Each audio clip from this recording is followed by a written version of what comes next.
Assalamualaikum warahmatullahi wabarakatuh. Ini masih semangat ibu-ibu semuanya? Biasanya saya ngaji pagi itu laki-laki semuanya, sekarang kok beda gitu ya. Jadinya saya sungkan mau ngelihat ke depan itu.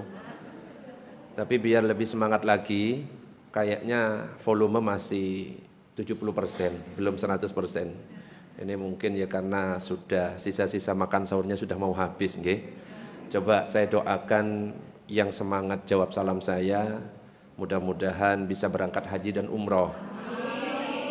Nah, gitu kan lebih enak. Saya doakan juga punya suami yang baik hati, setia sampai mati, ngasih gaji setiap hari,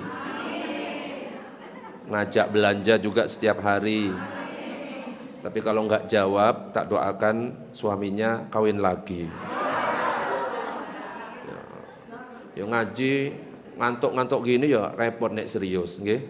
Ngantuk nanti wis yang penting nanti ilmunya masuk, ya sambil guyon-guyon dikit gak apa-apa nggih Bu nggih. Assalamualaikum warahmatullahi wabarakatuh. Nah, ini kan masih 2 kali salamnya. Dalam sebuah hadis itu dikatakan innallaha witrun yuhibbul witrah. Allah itu ganjil, suka kepada yang ganjil. Kita ganjilkan nggih, tapi harus lebih semangat. Kalau bisa lebih dari 100%. Tapi saya awali dengan sebuah pantun. Kalau ada pantun biasanya jawabannya apa? Nggih, makasih. Siapa yang mau daun salam? Ya, kurang semangat cakepnya. Biar ustadznya itu ya semangat ngajinya. Ulangi nggih. Siapa yang mau daun salam? Petik di kebun menjelang petang. Siapa yang ikhlas menjawab salam? Kudoakan lunas semua utang. Nek amin sing terakhir iki kayaknya bener-bener mau akeh utang. Utang poso ya lengkap ya. Sak utang cicilan-cicilannya enggak apa-apa nggih. Assalamualaikum warahmatullahi wabarakatuh. Bismillah walhamdulillah wassalatu wassalamu ala rasulillah sayyidina Muhammad ibn Abdillah wa ala alihi wa sahbihi wa man walah la hawla wa la quwata illa billah amma ba'du. Nawayna ta'alluma wa ta'lim wa tadhakkura wa tadhkir wa naf'a wal intifa' wal ifadata wal istifadah والحث على تمسك بكتاب الله وسنة رسوله والدعاء إلى الهدى والدلالة على الخير وابتغاء وجه الله مرضاته وقربه وثوابه سبحانه وتعالى إلى حضرة النبي المصطفى محمد صلى الله عليه وسلم. الفاتحة. أعوذ بالله من الشيطان الرجيم. بسم الله الرحمن الرحيم. الحمد لله رب العالمين الرحمن الرحيم مالك يوم الدين إياك نعبد وإياك نستعين اهدنا الصراط المستقيم صراط الذين أنعمت عليهم غير المغضوب عليهم ولا الضالين آمين. Para jamaah, ibu-ibu yang saya hormati semuanya, alhamdulillah pagi ini kita bisa berkumpul di masjid yang kita cintai. Alhamdulillah ini sesi kedua saya karena tadi pagi saya ngisi di Buduran. Ada yang tahu Buduran? Sidoarjo. Nyampe di rumah jam 7, tidur sebentar, setengah 8 berangkat. Nyampe di sini, ya alhamdulillah nggak macet, pas jam 9 karena agak nyantai-nyantai, agak keseliut gitu. Jadi agak pelan nyetirnya. Tapi alhamdulillah ini saya lihat seger-seger semuanya. Okay? Jadinya saya yang ngantuk langsung nggak ngantuk lagi. Alhamdulillah pembahasan kita pada kesempatan pagi ini adalah seputar ibadah puasa atau Ramadan, apalagi ini pas kita masuk di awal-awal Ramadan. Ketika kita masuk ke Ramadan, jangan sampai amal ibadah yang kita lakukan itu sia-sia hanya karena kita nggak ngerti ilmunya. Ibaratnya sholat, kita sholat cuma ikut-ikutan, nggak ngerti tata cara sholat, maka bisa-bisa ditolak, tidak diterima. Wa kullu man bighairi ilmin ya'malu a'maluhu mardudatun la tuqbalu. Setiap orang yang beramal dengan tanpa ilmu, amalannya ditolak, tidak diterima. Begitu juga kita puasa, tapi ternyata nggak ngerti ilmu tentang puasa, eman yang kita dapat cuma apa? Lapar dan haus. Banyak kasus-kasus yang biasanya ditanyakan kepada saya. Contoh, Ustadz, saya ini lagi makan sahur. Tiba-tiba terdengar suara azan. Allahu Akbar, Allahu Akbar. Pertanyaannya, ibu-ibu, lanjut makan atau berhenti? Halo, lanjut makan atau berhenti? Oh, tadi ada yang lanjut, ada yang berhenti. Coba yang semangat jawabnya sesuai dengan keyakinan masing-masing. Beda nggak apa-apa, karena kita ngaji. Saya ulangi, ada orang lagi sahur, tiba-tiba azan. Lanjut makan atau berhenti? Nah, beda kan? Ada yang bilang lanjut, ada yang bilang berhenti. Coba kita bahas. Apakah yang benar lanjut, apakah yang benar berhenti? Kita cek hadis-hadisnya dari Rasulullah Sallallahu Alaihi Wasallam. Coba kita lihat sekarang. Nah, sambil nunggu, Allahumma salli ala Sayyidina Muhammad. Jadi ada hadis yang berbunyi seperti ini.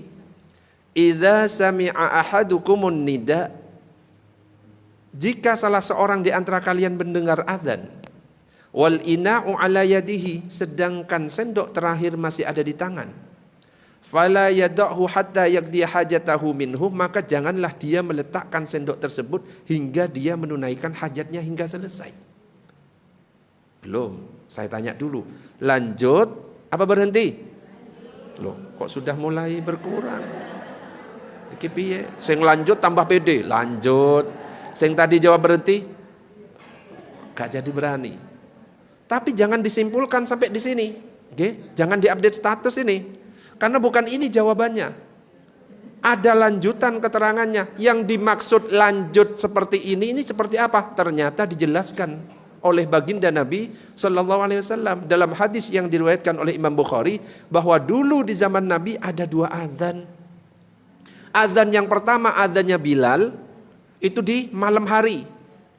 Azan yang kedua, azannya Abdullah bin Ummi Maktum. Ketika azannya Bilal di tengah malam, ya sekarang ya anggaplah jam 3-an, dan ini masih dipraktikkan di Masjidil Haram sama Masjid Nabawi. Ada 2 azan. Yang pernah umroh, pernah haji, pasti tahu ada 2 azan, betul? Dan ini masih dipraktikkan. Dan dulu juga gitu, azannya Bilal di tengah malam, sedangkan Abdullah bin Ummi Maktum azannya pas subuh. Ketika Bilal azan, Rasulullah mengatakan, itu kalimatnya, kulu washrabu, makan dan minumlah, hatta yu'adzina ibna Ummi Maktum, sampai pokoknya batasnya Abdullah bin Ummi Maktum azan. Dan Abdullah bin Ummi Maktum tidak azan kecuali pas subuh. Artinya yang boleh makan, yang hadis saya bacakan tadi itu azannya siapa? Bilal. Kalau jam 3 boleh nggak makan? Boleh. Terus dikatakan berhenti sampai Abdullah bin Ummi Maktum. Dalam Al-Quran jelas, wa kulu washrabu hatta yatabayyana lakumul khaytul abyadu minal khaytil aswadi minal fajar thumma atimmus siyama ilal lail. Makan minumlah hingga terang bagimu benang putih dari benang hitam fajar. Loh, batasnya fajar, waktu subuh. Sempurnakan sampai malam, yaitu waktu maghrib. Maka yang benar ketika kita lagi makan sahur, terdengar azan, berhenti atau lanjut? Berhenti atau lanjut? Azan subuh, berhenti apa lanjut? Nah, ini baru kompak. Wajib berhenti. Makanya Imam Nawawi mengatakan ketika lagi makan, ngunyah, enak-enakan lagi ngunyah, kok tiba-tiba terdengar azan, harus dilepeh, diludahkan, gak dilanjutkan. Lanjut minum rokokan, wah tambah parah. Ini penting masalah sahur. Sebenarnya kalau sahur itu hukumnya sunnah apa enggak? Sunnah makan sahurnya itu. Yang wajib itu adalah niatnya. Makanya kan ada lagu, sahur gak sahur sak karepmu, judulnya sak karepmu. Coba dijawab sak karepmu. Sahur gak sahur, poso gak poso, ora sahur, ora poso, Gusti Allah wis ngerti karepmu. Tapi gak kompak ya. Ulangi. Nggih. Sahur gak sahur, poso gak poso, ora sahur, ora poso, Gusti Allah wis ngerti karepmu. Iki ngaji apa nyanyi? Oh nyanyi. Allahumma shalli ala Sayyidina Muhammad. Jadi penting kita mengetahui ilmunya. Jadi kalau sudah tahu atau wis ada yang sudah kadung terpraktekkan misalkan, jangan diulangi. Oke, karena batal puasanya. Makanya di Indonesia ini ada istilah imsak. Imsak itu kurang lebih 10 menit. Apakah ada dalilnya? Ya kalau dalil khusus dari Rasulullah kata imsak, enggak. Tapi kalau misalkan ada isyarat dari Rasulullah, ada. Rasulullah itu sudah berhenti tidak makan lagi seukuran 50 ayat yang dibaca tartil. Ketika kita baca coba 50 ayat ternyata kurang lebih 10 menit sampai 15 menit. Di Indonesia ya kan sering ngasih istilah-istilah ya tahlilan lah, padahal itu artinya doa, ngirim pahala, diistilahkan tahlilan. Ya, baca sirah nabawi, ya ceritakan Nabi dikasih istilah maulid Nabi. Senang, akhirnya diberi istilah imsak. Maka usahakan kalau misalkan sudah imsak kurang lebih 10 menit sebelum subuh, sudah istirahat, ya berhenti, persiapan untuk sholat subuh. Tapi bukan berarti saat imsak itu nggak boleh makan, tetap boleh makan. Kalau memang kita terlambat bangun boleh, yang penting batas terakhir adalah waktu subuh. Allahumma shalli ala sayyidina Muhammad. Jelas sampai di sini? Ini kasus yang sering ditanya dan banyak lagi, Ustadz. Kalau saya sakit mata di siang hari bulan Ramadan, boleh enggak saya pakai obat tetes mata? Banyak loh, boleh apa enggak? Kok bisa boleh, kenapa? Lah kalau misalkan saya sakit terus minum obat, boleh apa enggak? Loh kok beda? Kan sakit. Loh kok beda? Ayo, kan enggak boleh beda. Nanti protes yang mata ini. Yang mata boleh, yang mulut enggak boleh. Karena memasukkan sesuatu ke mulut. Kalau memasukkan ke mata, nah pertanyaannya, memasukkan obat mata ke mata batal ndak wudunya? Kok wuduk sih? Iki wis tanda-tanda wis anu ya. Batal nggak puasanya? Hah? Oh kok beda gitu ya? Batal enggak. Jadi yang perlu diperhatikan, ada 5 lubang yang mana kalau ada sesuatu masuk ke lubang yang 5 ini batal puasa kita. 5 lubang. Coba bersama-sama. 1, mulut. 2, hidung. 3, telinga. 4, jalan depan.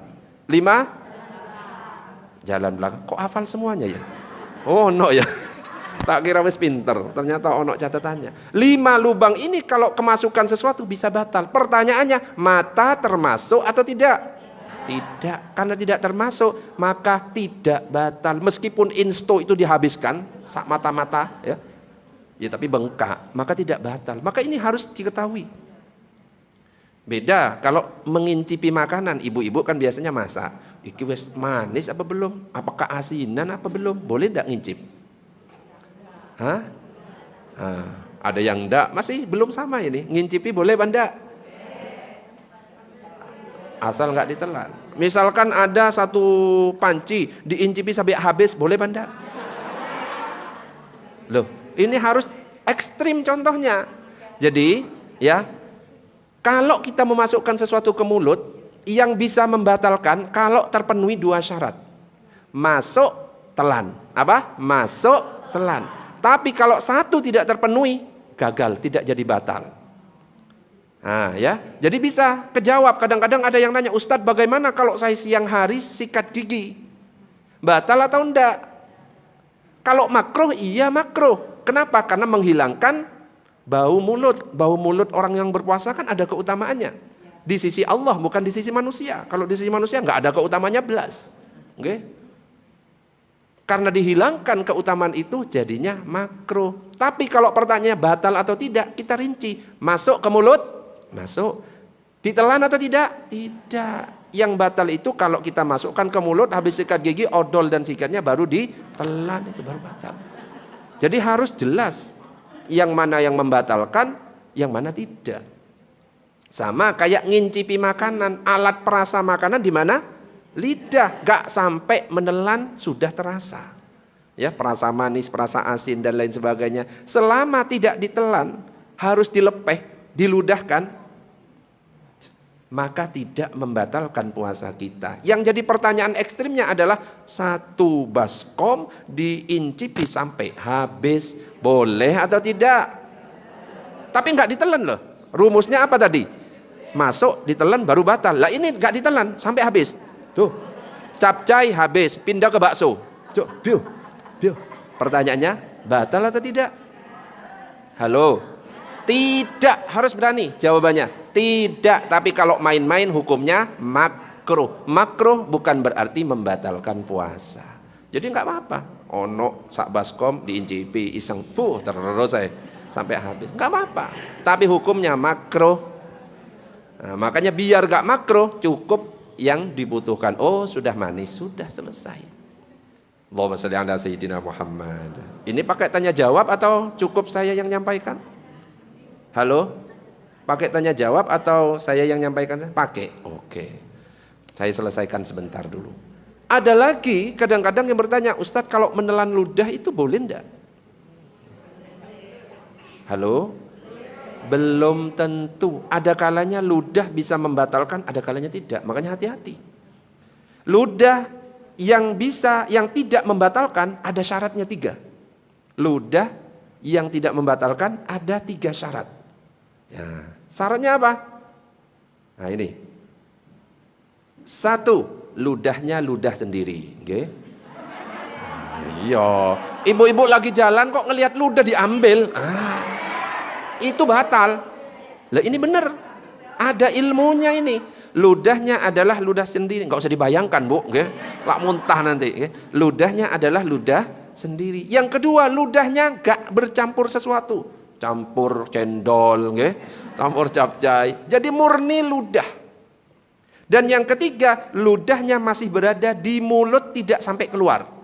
Makanya muncul pertanyaan, Ustadz bagaimana kalau saya ludah saya kumpulkan di dalam mulut? Kemudian ditelan, apakah itu membatalkan? Batal atau tidak? Kalau terpenuhi ini, 1, ludah sendiri atau tidak? Ludah sendiri, aman. Yang kedua, bercampur atau tidak? Tidak bercampur, aman. Masih di dalam mulut atau sudah keluar? Belum, maka tidak batal. Paham? Jadi meskipun kenyang siang-siang, sampai kayak gitu, tidak batal. Oke, paham? Nah ini harus kita ngerti. Jadi nggak masalah kalau menelan ludah. Ada lagi misalkan memasukkan ke hidung, okay? Bersihkan hidung, bersihkan telinga. Hati-hati. Boleh enggak kalau kita membersihkan telinga pakai cotton bud? Ayo, cotton bud. Boleh atau tidak? Oh, boten ngansal, nggih. Saya lo nggak ngerti bahasa Jawa. Oh, nggak boleh. Boleh apa enggak? Kalau membersihkan pakai tangan boleh apa enggak? Jadi yang boleh memasukkan ke telinga dan hidung batasnya hanya kelingking. Jadi kalau kelingking kita notok, nah itu batas yang tidak batal, batas yang boleh. Tapi kalau lebih dari ukuran kelingking kita saat dimasukkan, kayak ini kan notok gak sampai masuk kan. Kalau pakai cotton bud kan lebih dalam. Karena melebihi kelingking itu yang batal. Makanya jangan coba-coba. Kalau siang hari bulan Ramadan pakai cotton bud. Itu membatalkan puasa kita. Begitu juga kalau apa namanya gini. Ngopel ya. Ngopel tidak membatalkan, ini kabar baik untuk yang suka ngopel. Ada di sini? Wonge teko?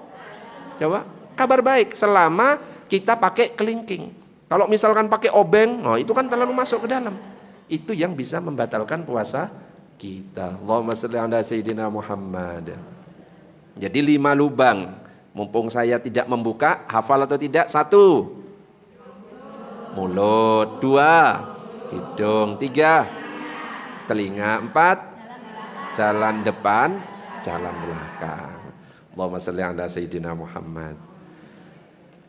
Ada kalanya memasukkan sesuatu itu kan hukumnya makruh. Gosok gigi kalau habis duhur makruh.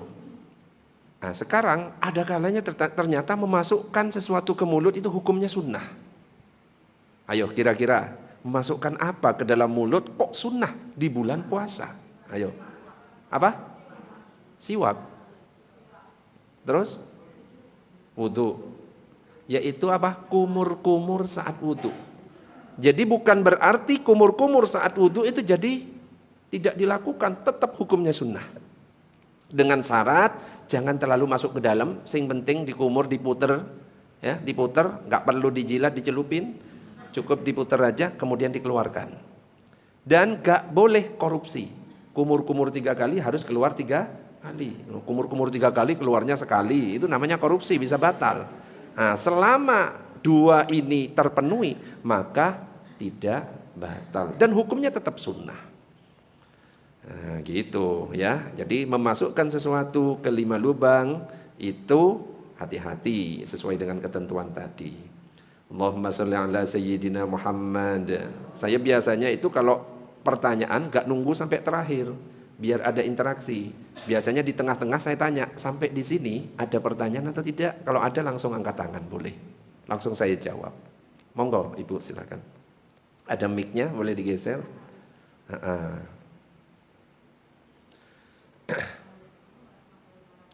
Waalaikumsalam warahmatullahi wabarakatuh.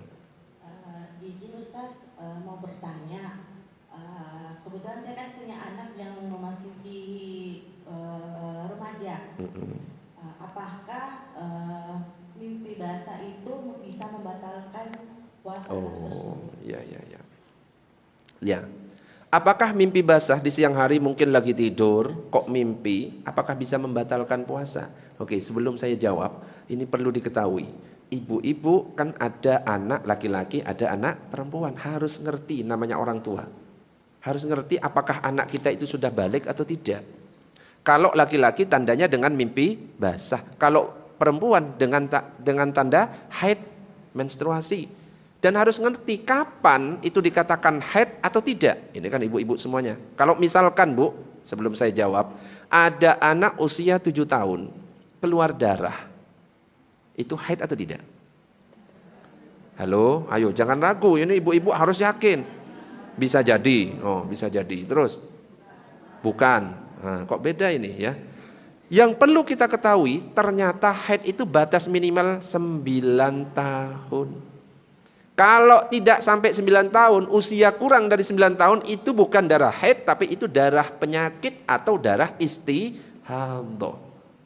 Loh Ustadz kan perkembangan, gak ikut perkembangan, ukurannya umur. Dan itu tertulis dalam kitab Safinatun Najah, dalam kitab Sulamut Taufik. Kitab-kitab ulama terdahulu tertulis, usia minimal 9 tahun. Jadi kalau nggak sampai 9 tahun, usia 6 tahun keluar darah istihadah. Usia 7 tahun keluar darah istihadah. Baru kalau misalkan usia 10 tahun keluar darah, haid atau tidak? Dilihat dulu masanya. Minimal darah haid itu 24 jam. 24 jam, 1 hari 1 malam. Jadi kalau cuma 3 jam berhenti, habis itu nggak keluar, itu darah istihadah. Jadi minimal darah haid 24 jam. Standarnya 7 hari. Paling lamanya 15 hari. Saya laki-laki tapi hafal. Karena yang jamaah saya juga perempuan banyak ya. Sering nanya banyak. Curhat-curhat masalah haid dan lain sebagainya. Sampai nggak enak mau jawab. Jadi minimal batas haid berapa tadi? 24 jam. Kalau sudah lebih dari 1 hari itu haid itu. Misalkan sekarang contoh ada anak usia 11 tahun. Ternyata keluar darah selama 4 hari. Pertanyaannya haid atau bukan? Kenapa haid? Belum tentu. Dilihat keluar darahnya dari mana. Kalau dari hidung namanya mimisan. Fokus Bu, fokus. Oke. Jadi lihat keluar darahnya di mana. Kalau dari hidung apa? Mimisan. Kalau dari tempat keluarnya berarti darah haid. Nah sekarang pertanyaannya adalah ada anak laki-laki sudah balik, nggak harus anak laki-laki, bapak-bapak, suami dan lain sebagainya tidur mimpi basah, apakah membatalkan puasa? Tidak. Oke. Kalau keluar mani tidak sengaja nggak batal. Yang batal itu keluar mani dengan sengaja. Makanya ada di sini. Nah ini keluar mani dengan sengaja itu yang membatalkan. Nah, keterangannya gini, ketika ada orang yang tahu jika dia mencium istrinya atau menyentuh kemaluannya dengan tangannya, kemudian akan keluar mani, kemudian dipraktekkan, nah berarti kan sengaja, maka itu batal puasanya. Tetapi tidak batal jika keluar mani tanpa disengaja, seperti bermimpi, ya tidur, mimpi yang indah-indah kok basah, maka itu tidak batal. Allahumma shalli ala sayyidina Muhammad. Sampai di sini ada lagi pertanyaan? Monggo, silakan.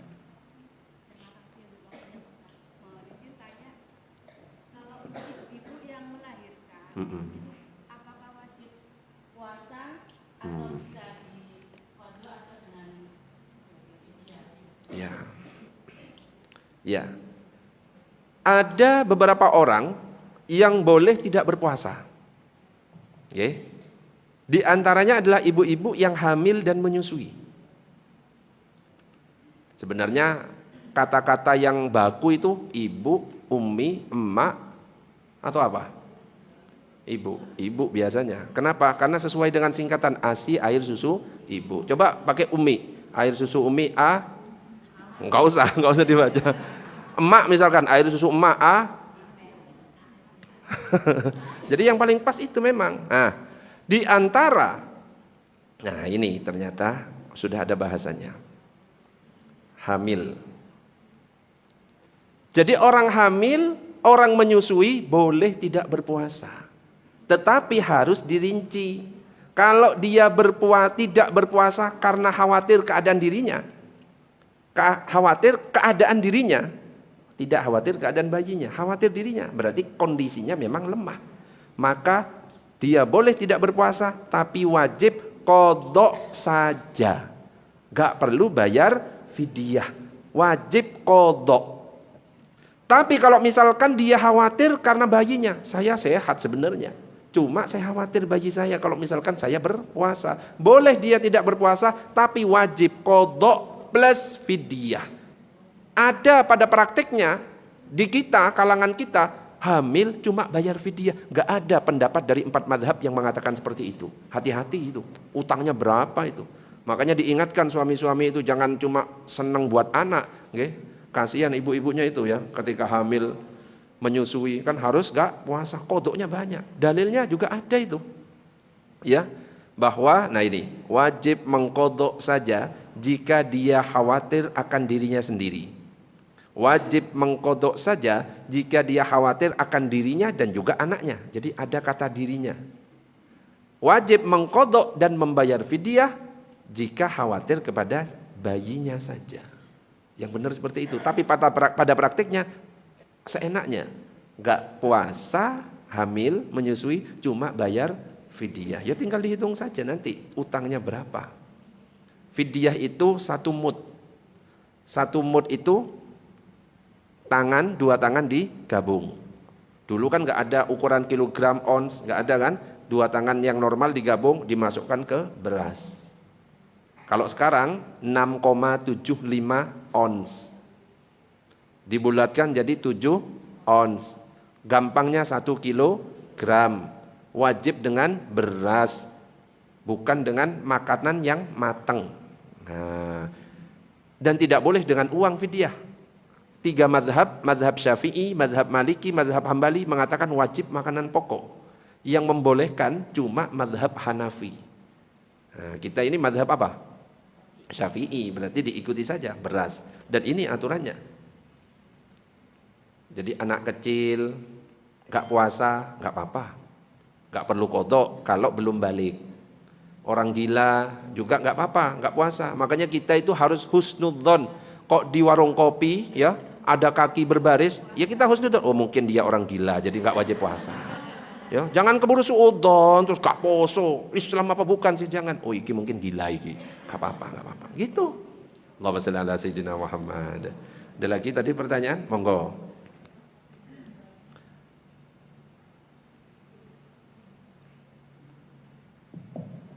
Bismillahirrahmanirrahim. Izin Ustaz mau tanya, kalau puasa terus kemudian kita melakukan infus yang bukan karena sakit mau darah ini. Ya. Infus, suntik, ya macam-macam. Dirinci. Kalau infus atau suntiknya itu isinya adalah obat, tidak batal. Tapi kalau isinya suplemen, nah tambah seger ya, makanan kandungan kan ada, ya kan? Infus apalagi isinya makanan bisa, itu batal. Jadi yang tidak membatalkan ketika suntik isi obat. Nah, itu boleh. Ada lagi pertanyaan? Monggo. Iki gak jadi nerangkan pertanyaan terus, gak apa-apa nggih. Monggo dari siapa dulu, silakan. Monggo. Waalaikumsalam warahmatullahi wabarakatuh.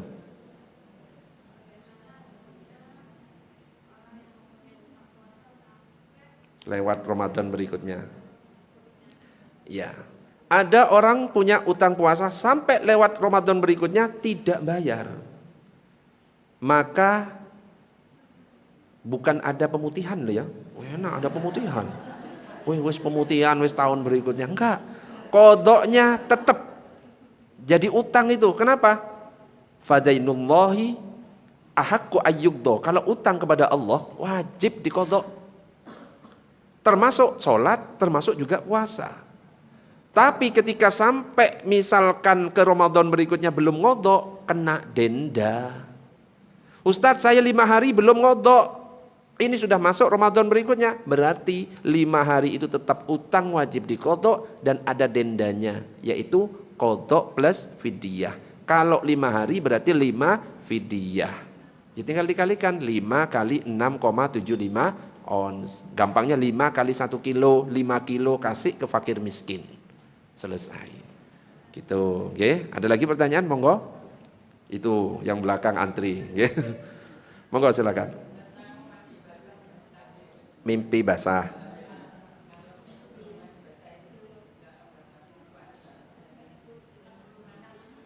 Apa? Mandi. Oh ya. Bagaimana ketika mandi gitu kan ya? Mimpi basah tidak membatalkan. Berarti kan harus mandi. Mandinya harus hati-hati. Gak usah sampai dimasuk-masukkan ke lubang-lubang kayak gini. Pokoknya standar saja. Okay? Gak usah sampai kayak gitu masuk ke sini, itu bisa batal. Ketika juga kita membersihkan jalan depan, jalan belakang, ini juga hati-hati. Terutama ibu-ibu harus hati-hati. Jangan pakai ujung jari, tapi pakai perut jari membersihkannya. Okay? Jangan sampai pakai ujung jari karena bisa membatalkan. Ya, tetap boleh mandi, tapi berhati-hati dari 5 lubang. Makanya kadang-kadang ada yang bertanya, Ustadz renang ketika bulan Ramadan, siang hari bulan Ramadan boleh enggak? Boleh enggak? Boleh. Yang penting bisa yakin kalau 5 lubang enggak masuk. Jadi lakban semuanya, hidung dilakban. Insyaallah mati tenggelam. Nggih. Lakban kabeh enggak apa-apa. Kalau nggak yakin ya jangan, tetap masuk. Apalagi ngentut di dalam air, itu batal itu. Lagi di kolam renang ngentut, itu kan kebuka masuk, beluk. Itu batal, hati-hati bu, nggih. Harus diketahui. Ini saya nggak ngomong masalah jorok, nggih, masalah ilmu fikih. Nggih, monggo. Tadi ada pertanyaan lagi, sebelah sini sama sebelah sini. Monggo, silakan.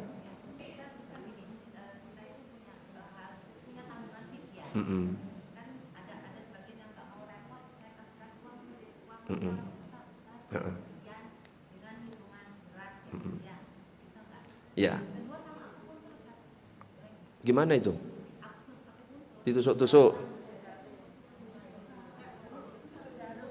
Tusuk jarum. Tusuk jarum. Ya. Ditusuknya apanya ya? Saya nggak pernah puntur-puntur ngono itu. Badannya ya. Oh iya. Itu nggak ngisi suplemen enggak ya? Cuma nusuk aja ya. Nggak pakai gergaji sekalian. Oh, geng. Bekam misalkan. Atau donor darah misalkan. Atau ditusuk-tusuk misalkan kayak tadi, nggih. Kayak kuntilanak ngono ya ditusuk. Apakah itu boleh? Tidak membatalkan itu. Tapi kalau bekam makruh. Kenapa? Nanti khawatir lemah. Khawatir ketika disedot membuat kita lemah, nggak kuat gitu loh. Sama kayak donor darah, tidak batal, cuma makruh. Karena kekhawatiran kita ketika disedot darahnya, maka apa tadi? Jadi lemas. Apalagi pertanyaan tadi yang satunya? Fidyah. Kalau fidyah, kalau misalkan mau dirupakan uang, itu harus pakai mazhab Hanafi. Dan ukurannya beda dengan tidak dikonversikan kepada beras. Kecuali kita nitip ke Ustadz tolong dirupakan beras, itu berasnya saya fidyahkan, saya minta tolong, baru sah. Sama kayak zakat fitrah. Zakat fitrah itu enggak sah sebenarnya pakai uang. Kalau mazhab Syafi'i, Maliki, Hambali. Yang mengatakan sah itu mazhab Hanafi. Dan ukurannya enggak sama seperti kita, 2,8 atau 3. Tapi ukurannya lebih besar, 3,8. Dan dikalikan harga kurma, 3,8 dikalikan harga kurma berapa? Anggap 100. ya, yang normal 100, 3,8 kali 100, 380 baru sah kalau pakai uang. Yang biasanya dikonversikan dengan beras, itu tidak sah. Saya kebetulan kan pernah ngisi di ranting NU mana. Saya bagian ngisi masalah ini, jadi masih ingat gitu. Gitu begini. Jadi kalau bisa titip pakai uang, tapi tolong rupakan beras gitu. Karena kalau uang nanti harus dikalikan harga iya, disampaikan akadnya di situ. Kalau uang murni, ini uang fidyah saya, berarti harus dikalikan harga kurma. Berapa harga kurma? Lebih mahal malah. Gitu. Jadi amannya pakai beras, sama ketika kita zakat fitrah biar murah, ya beras. 40.000, 50.000 dapat daripada pakai uang 380.000. Atau masjid menyiapkan beras, kita bawa beli berasnya, ini zakat, boleh. Ya, jadi gampang. Monggo, ada lagi pertanyaan? Silakan. Kalau nggak ada tak lanjut. Lanjut berarti ya. Allahumma shalli ala sayyidina Muhammad. Oke, sekarang kita lanjut. Kembali lagi. Jadi yang pertama, memasukkan sesuatu ke dalam 5 lubang itu bisa membatalkan. Yang kedua, muntah dengan sengaja. Sengaja memasukkan tangan kita ke mulut, muntah. Batal itu puasanya. Berbeda dengan orang yang sakit, kemudian dia muntah. Itu tidak batal, tapi jangan langsung menelan ludah. Kenapa? Di ludah itu masih ada campuran muntah. Kalau kita langsung menelan ludah, maka kita menelan muntahan sehingga membatalkan. Tapi kumur-kumur terlebih dahulu, pastikan sisa muntahan tidak ada, baru kita bisa menelan ludah secara normal. Itu. Yang kedua, muntah dengan sengaja. Yang ketiga, hubungan suami istri. Jadi kalau misalkan ada suami istri membatalkan puasa langsung dengan berjima, langsung ini, nggak pakai diawali yang lain. Ustadz, saya itu nggak berjima, saya rokokan dulu. Nggak, beda ya. Langsung berjima, maka kena 2. Wajib qadha dan membayar kafarat. Kafaratnya apa? 1, merdekakan budak. Kalau sekarang kan nggak ada budak, maka pindah ke yang kedua. Puasa 2 bulan berturut-turut. Loh Ustadz, gak bisa kalau 2 bulan berturut-turut, saya langsung ketiga. Gak bisa, harus dicoba dulu. Kalau memang gak mampu, karena urutan bukan pilihan. Dicoba dulu, Ustadz nyampe 1 bulan, lupa besoknya gak puasa. Ulang lagi dari awal. 2 bulan berturut-turut. Kalau sudah nyoba gak mampu, baru ke yang ketiga. Yaitu apa? Memberi makan kepada fakir miskin 60 orang. Ini juga membatalkan puasa. 4, keluar mani dengan sengaja, sesuai dengan pertanyaan tadi. Kalau tidak sengaja, aman. Yang kelima, hilang akal. Jadi gila, sengaja ataupun tidak disengaja, batal puasanya. Berbeda dengan tidur. Tidur itu hilang akalnya. Hilang akal tidur. Tapi tidak membatalkan puasa. Jadi habis sahur, tidur sampai bangun maghrib. Enggak. Cuma meninggalkan kewajiban-kewajiban dosa. Oke. Loh Ustadz, naumus shaim ibadatun. Tidurnya orang berpuasa itu ibadah, bukan ibadah yang kayak gitu tidurnya. Okay? Tidur kalau misalkan supaya nanti tarawih saya kuat. Tidur supaya nggak diajak ngerasani. Tidur supaya nggak iri ngelihat orang gini-gini. Itu yang berpahala. Makanya dibuang ibu-ibu, okay? Penyakit-penyakit hati, iri, dengki, apalagi ngerasani dan lain sebagainya. Dibuang, itu bisa menghilangkan pahala. Meskipun puasanya tetap sah. Makanya kan ada lagu gini. Di langit ada mata, di bumi banyak orang iri. Teman sukses kepanasan, dicarilah keburukan, buat jadi bahan gibahan. Oh, wongnya teko. Enggak ya? Nek enggak teko, tak lanjutkan lagu berikutnya. Di langit ada mata, di bumi banyak orang, mulutnya tajam-tajam, gak punya perasaan, sibuk dengan urusan orang. Teko sing iki. Alhamdulillah. Untung gak teko, bisa-bisa dilempar sandal. Allahumma shalli ala sayyidina Muhammad. Hilang akal, haid. Haid untuk ibu-ibu meskipun kurang 5 menit, azan kurang 5 menit, haid. Jangan pura-pura nggak tahu. Tetap batal, nggak bisa. Malaikat itu ngerti, Bu, nggih. Enggak, saya nggak tahu kok, nggak bisa. Ya, kalau sudah merasa ada yang keluar, ya dicek. Tetap batal. Iki sing rame iki ya iki pelaku ya. Pelakunya ini kayaknya. Oh, repot. Tapi gak usah khawatir. Yang haid kurang 5 menit batal memang puasanya, tapi tetap dapat pahala penuh, cuma wajib qadha. Kenapa? Kita sudah niat. Innamal a'malu binniyat wa innamal likulli imri'in ma nawa. Tapi wajib qadha karena batal. Tapi karena sudah niat untuk puasa, enggak, tetap pahalanya penuh. Jadi ibu-ibu yang biasa pura-pura enggak tahu, nggih, segera bertaubat nggih. Nifas juga, murtad itu juga membatalkan. Ada pertanyaan sampai di sini sebelum dilanjut? Yo, sudah 45 menit ternyata. Monggo kalau ada pertanyaan. Ada? Enggak ada? Enggak ada. Lanjut berarti? Ini sampai jam berapa, Bu? Sampai 10.30. Lah saya habis itu makan siang, Bu. Waduh, lama banget 10.30. Tadi saya lirik jam 9 mulainya. Iki wis kering, enggak ono minumane. Saya tadi harapannya ngaji subuh, habis ngaji subuh ngaji. Habis ngaji sholat isyraq. Ada sarapan tak lihat lu lali ya. Poso. Iki ditambah sampai jam 10:30. Insyaallah makan siang habis ini ya di warkop. Allahumma shalli ala sayyidina Muhammad. Ada pertanyaan? Monggo.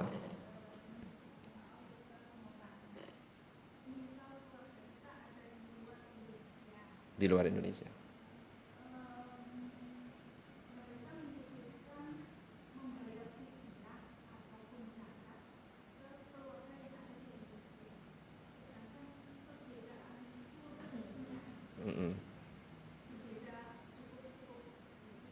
Ya.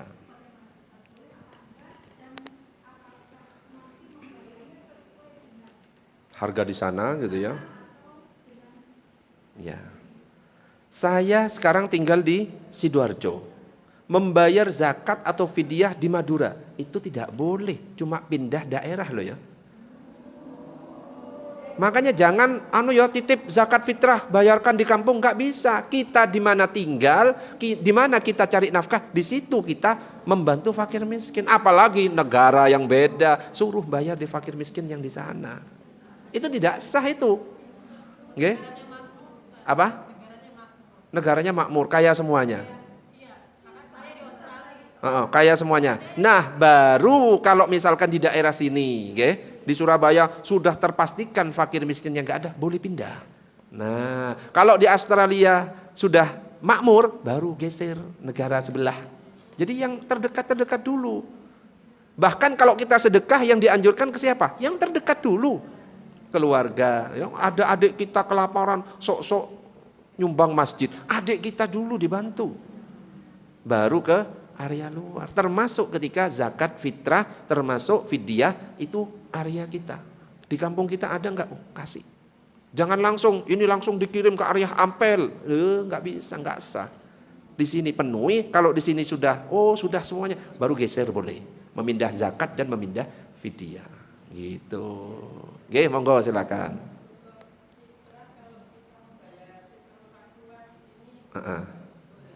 Orang tua tinggal di mana? Orang tua tinggal di desa. Ya. Jadi kalau misalkan orang tua mau kita bayarkan zakat, kita izin dulu. Bu, saya bayarkan zakat. Tapi kalau bisa, di mana orang tua kita tinggal, di situ bayarnya. Kita yang transfer ini, saya transfer, bayarkan. Gitu sebenarnya seperti itu. Tapi pada prakteknya banyak loh yang kayak gitu. Tiba-tiba langsung transfer kemana ini untuk zakat fitrah, diserahkan ke Palestina. Enggak, di sini dulu. Paham maksudnya? Untuk Palestina jangan zakat fitrah, nanti ada yang bantu yang lain. Ada kan yang seperti itu? Justru enggak sah kalau di sini malah ditinggal, kita malah memikirkan yang lain. Yang lain itu nanti ada sumbangan sendiri itu. Jangan pakai zakat fitrah. Usahakan yang di sini. Gitu. Oke? Ya, monggo.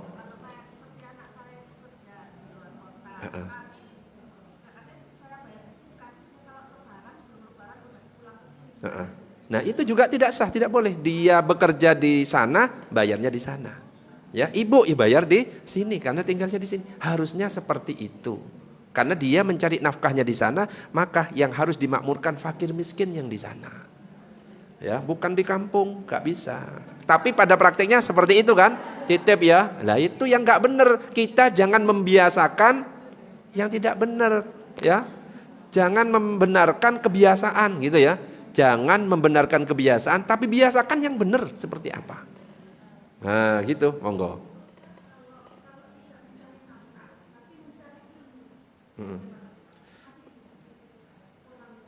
Mencari ilmu justru ada yang mengatakan dari ulama masuk fisabilillah.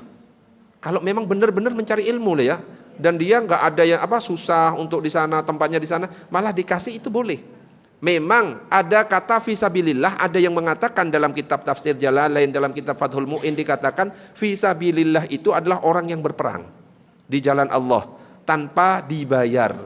Memang seperti itu, tapi ada qaul yang lain, qaul itu pendapat ulama, termasuk anak-anak yang santri yang benar-benar mondok, nggak pulang mungkin ini, malah itu dikasih.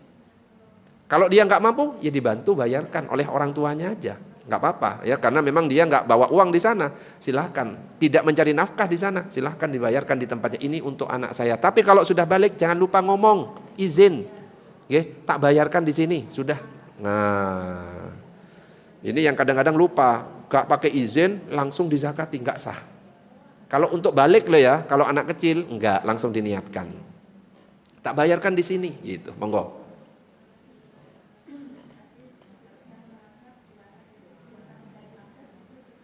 Membayar.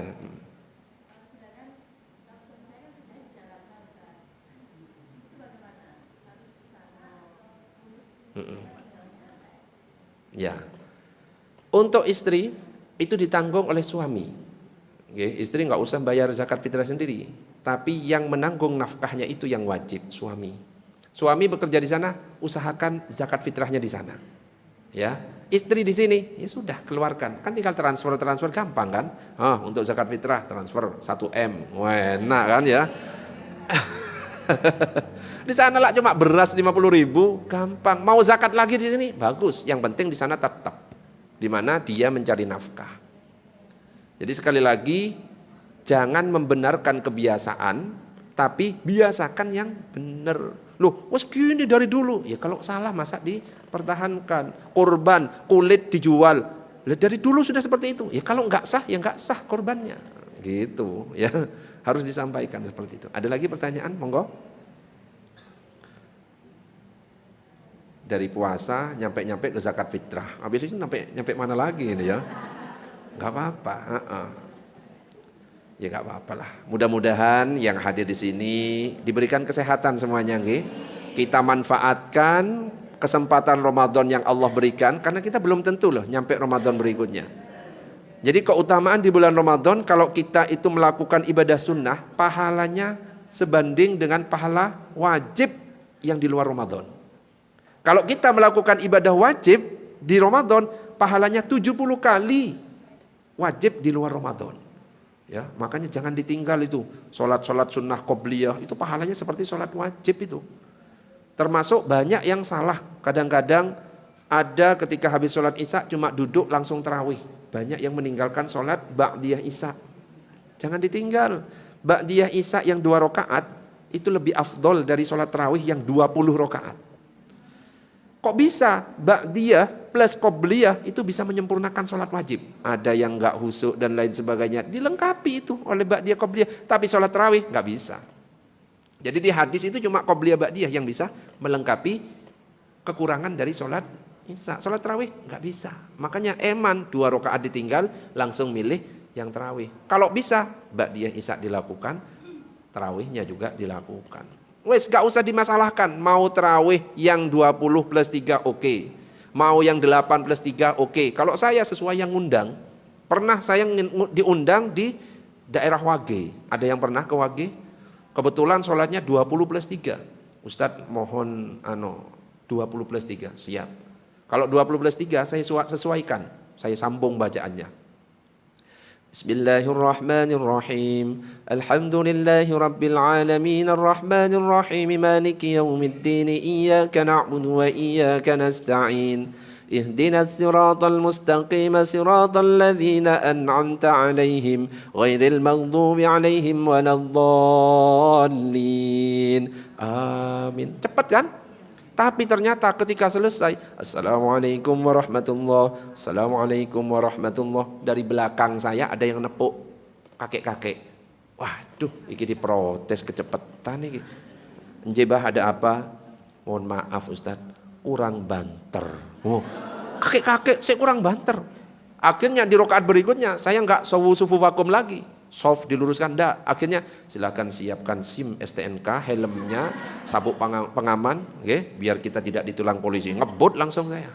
Lah ini nyata ini. Saya yang imami, kurang banter padahal wis cepet tak sambung. Tapi ya sudah, mau 20+3, mau 8+3, insya Allah nanti semuanya masuk ke dalam hadis yang berbunyi man qama ramadhana imanan wahtisaban ghufira lahu ma taqaddama min dzambi. Siapa yang melakukan qiyamul Ramadan dengan penuh iman dan mengharap pahala dari Allah, maka diampuni dosa-dosanya. Mudah-mudahan kita termasuk di dalamnya. Amin ya rabbal alamin. Contoh Gus Dur dan Bapak Abdul Razak Fakhruddin. Gus Dur ini tokoh NU. Pasti kalau tokoh NU berapa rakaat sholatnya? 20+3. Bapak Abdul Razak Fakhruddin ketua umum Muhammadiyah yang paling lama. Berarti sholatnya berapa? 8+3. Suatu ketika Bapak Abdul Razak Fakhruddin datang ke Tebu Ireng silaturahim pas bulan puasa, pas waktunya sholat tarawih. Gus Dur sebagai tuan rumah memberikan kehormatan, monggo Bapak Abdul Razak Fakhruddin jadi imam untuk malam ini. Nah, namanya disuruh tuan rumah, siap Pak Kiai. Langsung Bapak Abdul Razak Fakhruddin, ketua umum Muhammadiyah, jadi imam di Masjid Tebu Ireng. Yang hadir ribuan orang. Kemudian karena beliau itu alim, bijak orangnya, nanya, para jamaah kita mau sholat berapa? 8+3 versi Muhammadiyah, apa 20+3 versi NU? Kompak semuanya, 20+3 Kiai. Oh, baik kita sholat 20+3. Orang bijak kayak gitu, nerima. Sholatnya mau berapapun. Sholat. Tapi kebiasaan Bapak Abdul Razak Fakhruddin ketika ngimami di Muhammadiyah kebawa. Ngimaminya pelan. 20+3. Allahu Akbar. Alhamdulillahi Rabbil Alamin. Rakaat 1 yang dibaca Al-Fatihah, surat Al-Baqarah ayat 1-10. Rakaat kedua Al-Fatihah, Al-Baqarah 11-20. Wes ribut. Waduh salah ngomong rek belakang itu ya. Waduh salah ngomong. Akhirnya nyampe 8 rakaat karena sudah denger rame-rame di belakang. Noleh. Para jamaah lanjut 20 rakaat atau tutup witir. Langsung kompak semuanya. Witir Kiai. Karena apa? 8 rakaat itu sudah sepanjang 20+3 plus tadarusan orang NU selesai. Bayangkan, kompak langsung. 3 langsung Ustaz Kiai, tutup dengan witir, kompak. Setelah selesai Gus Dur maju. Baru kali ini orang-orang NU di markasnya NU dimuhammadiyahkan oleh satu orang. Oh, tapi apa? Damai. Kenapa? Karena orang-orang berilmu. Memang ngerti ilmunya, saling menghormati. Beda itu nggak harus berpecah belah. Boleh beda. Boleh beda, yang tidak boleh itu berpecah belah. Contohnya jari tangan misalkan, nggih. Coba misalkan jempol semuanya. Ngopil susah. Okay. Makanya ada jempol. Ini namanya apa Bu? Ibu jari. Ini namanya apa Bu? Nah, namanya beda. Ini namanya apa Bu? Telunjuk. Ini namanya apa? Loh beda. Ini namanya apa? Ah salah. Kok iso jari manis? Jari nggak pakai manis karena manisnya sudah di ibu-ibu semuanya. Yes. Terus jam 10, iki wes kok kayaknya wes kering ya. Aduh, mohon maaf kalau saya ngaji nggak iso serius, nggih. Nek serius saya malah tambah lapar, Bu, nggih. Jadi tak guyon-guyon untuk menghilangkan rasa lapar. Zam, nanti mampir warkop ya. Wes, ada pertanyaan sampai di sini? Jadi mau berapapun wes yang penting kita ibadah, nggih, enggak usah nyalah-nyalahkan. Insyaallah nanti akan disampaikan ke Ramadan berikutnya. Amin ya rabbal alamin. Masih sampai jam 10.30 tadi. Gak kasihan tak lihat saya. Ini sampai jam berapa? Serius ini? Hah? 1 jam. Oh ya pas berarti kalau 1 jam. Dari jam 9 sampai jam 10. Masya Allah. Ini wes gak enak rasa mulut ini. Coba bayangkan dari jam 10 saya nahan lapar sampai jam 6 ini. Oke, ada pertanyaan? Kalau nggak ada saya tutup. Oh masih ada, boleh. Kalau masih ada sampai besok nggak apa-apa, Bu. Oke. Iki sindiran maksudnya. Monggo, silakan. Oke.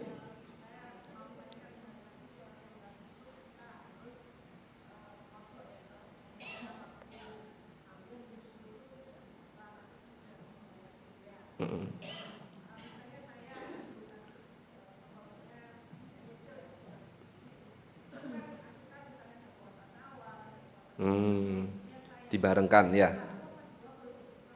Niatnya 1 apa 2 gitu ya? Ya.